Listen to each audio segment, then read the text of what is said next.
नमस्कार, मैं कालीचरण मिश्रा। साथियों, यह मेरा ऑफिशियल चैनल है जिस पर मैं आप सभी को पेंशन से जुड़ी हर जरूरी और अहम खबर देता हूं। अगर आपने अभी तक हमारे इस चैनल को सब्सक्राइब नहीं किया है तो पेंशन से जुड़ी हर जरूरी खबर पाने के लिए अभी इस चैनल को सब्सक्राइब करें और बेल आइकन दबाकर नोटिफिकेशन ऑन कर लें। आज का यह विशेष कार्यक्रम साधारण नहीं है। आज हम आपके लिए ऐसी जानकारी लेकर आए हैं जो केवल एक खबर नहीं बल्कि करोड़ों पेंशनर्स के जीवन से जुड़ी आशा, विश्वास और सम्मान की कहानी है। अगर आप ईपीएस 95 पेंशन योजना के अंतर्गत पेंशन प्राप्त कर रहे हैं, अगर आपके परिवार का खर्च इस पेंशन पर निर्भर है, अगर हर महीने की पहली तारीख आपके लिए उम्मीद लेकर आती है, तो आज का यह विस्तृत विश्लेषण आपके लिए बेहद महत्वपूर्ण है। इसलिए आपसे निवेदन है, इस पूरी प्रस्तुति को अंत तक ध्यानपूर्वक सुने, समझें और अपने साथियों तक अवश्य पहुंचाएं, क्योंकि यह विषय केवल आंकड़ों का नहीं बल्कि आपके अधिकार और भविष्य की सुरक्षा का है। दोस्तों, पिछले कई वर्षों से देश भर के लाखों ईपीएस 95 पेंशनर्स एक ही मांग को लेकर संघर्ष करते रहे हैं। उनका कहना था कि जब महंगाई लगातार बढ़ रही है, जब दवाइयों की कीमतें आसमान छू रही हैं, जब रसोई का बजट हर महीने बिगड़ रहा है, तब न्यूनतम पेंशन की राशि इतनी कम क्यों रहे कि उससे सम्मानजनक जीवन जीना ही मुश्किल हो जाए। लंबे समय तक न्यूनतम पेंशन लगभग 1000 रुपए के आसपास अटकी रही। कई पेंशनर्स को तो 1000 से 1500 रुपए प्रतिमाह के बीच ही राशि मिलती रही, जो आज के समय में किसी भी परिवार के लिए पर्याप्त नहीं कही जा सकती। ऐसे में जब नई चर्चाएं और अपडेट सामने आने लगे तो स्वाभाविक रूप से पेंशनर्स के मन में उत्साह और उम्मीद दोनों जगी। हाल ही में जो सबसे चर्चित और महत्वपूर्ण अपडेट सामने आया वह न्यूनतम पेंशन को बढ़ाकर 7500 रुपए प्रतिमाह करने और उसके ऊपर महंगाई भत्ता जोड़ने से जुड़ा बताया जा रहा है। इस खबर ने देश भर के पेंशन धारकों के बीच एक नई उम्मीद पैदा की है। कल्पना कीजिए कि जो व्यक्ति अभी तक 1000 या 1500 रुपए में अपना महीना किसी तरह पूरा कर रहा था, उसे यदि 7500 रुपए की सुनिश्चित राशि मिले और उसके ऊपर महंगाई भत्ता भी दिया जाए तो उसके जीवन में कितना बड़ा बदलाव आ सकता है। यह केवल 6500 रुपए की बढ़ोतरी नहीं है, यह आत्मसम्मान की वापसी है। यह उस बुजुर्ग की मुस्कान है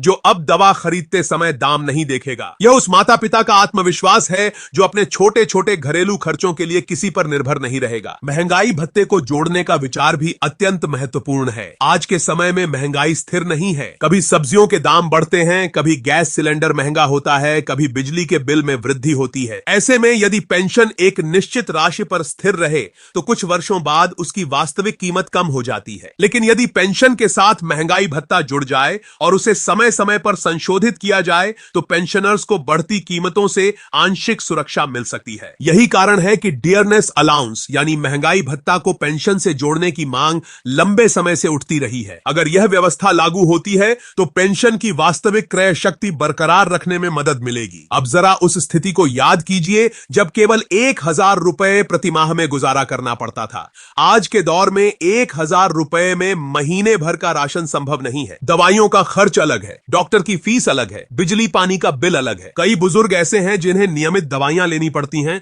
और केवल दवा का खर्च ही 1500 से 2000 रुपए महीना हो जाता है। ऐसे में 1000 रुपए की पेंशन का क्या अर्थ रह जाता है। यही कारण है कि पेंशनर संगठनों ने लगातार यह मुद्दा उठाया कि न्यूनतम पेंशन को वास्तविक जीवन की जरूरतों के अनुसार संशोधित किया जाए। इस संदर्भ में 7500 रुपए की चर्चा एक ऐतिहासिक कदम के रूप में देखी जा रही है। यदि यह निर्णय पूर्ण रूप से लागू होता है और देश भर के लगभग 70 से 80 लाख पेंशनर्स को इसका लाभ मिलता है तो यह सामाजिक सुरक्षा के क्षेत्र में एक बड़ा परिवर्तन माना जाएगा। यह केवल आर्थिक राहत नहीं होगी बल्कि यह संकेत भी होगा कि सरकार वृद्ध जनों की गरिमा और जीवन स्तर को महत्व दे रही है। इसके साथ ही डिजिटल भुगतान प्रणाली की बात भी सामने आई है। पेंशन का पूरा भुगतान सीधे बैंक खाते में डिजिटल माध्यम से करने की व्यवस्था को और मजबूत किया जा रहा है। इसका अर्थ है कि अब पेंशनर्स को कार्यालयों के चक्कर कम लगाने पड़ेंगे, लंबी कतारों में खड़ा नहीं होना पड़ेगा और भुगतान में देरी की संभावना भी कम होगी। हर महीने एक निश्चित तारीख को राशि सीधे खाते में आएगी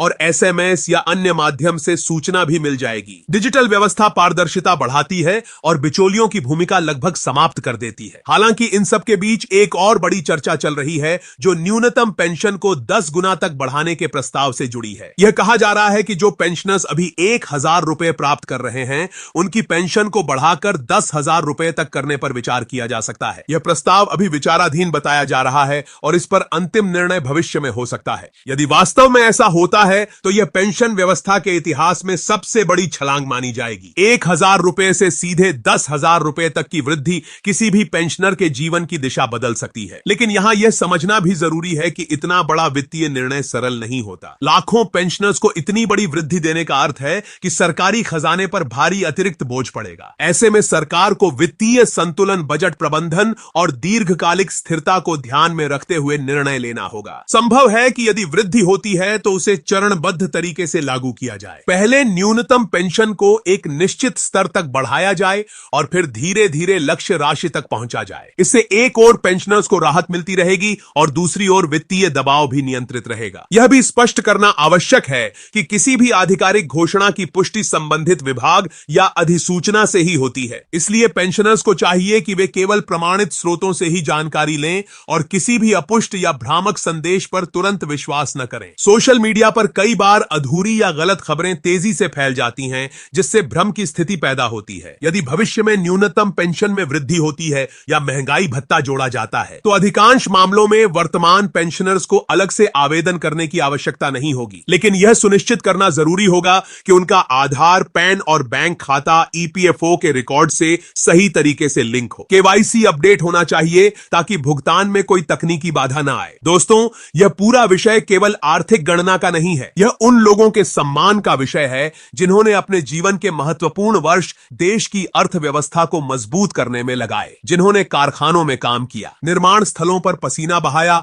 और आज अपने बुढ़ापे में एक सुरक्षित और सम्मानजनक जीवन की अपेक्षा रखते हैं। पेंशन उनके लिए कोई उपकार नहीं बल्कि उनका अधिकार है। आज जब हम उम्मीद की किरणों की ओर देख रहे हैं तो यदि 7,500 रुपए प्लस महंगाई भत्ता की व्यवस्था लागू होती है और आगे चलकर न्यूनतम पेंशन को और बढ़ाने पर ठोस निर्णय लिया जाता है तो आने वाले समय में पेंशनर्स की स्थिति पहले से बेहतर हो सकती है। लेकिन साथ ही यह भी आवश्यक है कि हम धैर्य रखें, आधिकारिक घोषणाओं का इंतजार करें और अपने दस्तावेजों को अपडेट रखें। अंत में मैं यही कहना चाहूंगा कि यह समय सजग रहने का है, संगठित रहने का है और सकारात्मक रहने का है। अपनी जानकारी को प्रमाणित रखें, किसी भी फर्जी कॉल या मैसेज से सावधान रहें और अपनी पेंशन से जुड़े हर अपडेट पर नजर बनाए रखें। हम आपके लिए इसी तरह विस्तृत और विश्वसनीय जानकारी लाते रहेंगे ताकि आप हर निर्णय से अवगत रहें और अपने अधिकारों को समझ सकें। आप सभी पेंशन धारकों को हमारा प्रणाम और शुभकामनाएं। आपका सम्मान, आपकी सुरक्षा और आपका उज्जवल भविष्य ही हमारी प्राथमिकता है। जुड़े रहिए, जागरूक रहिए और आत्मविश्वास के साथ अपने जीवन की इस नई पारी का आनंद लेते रहिए।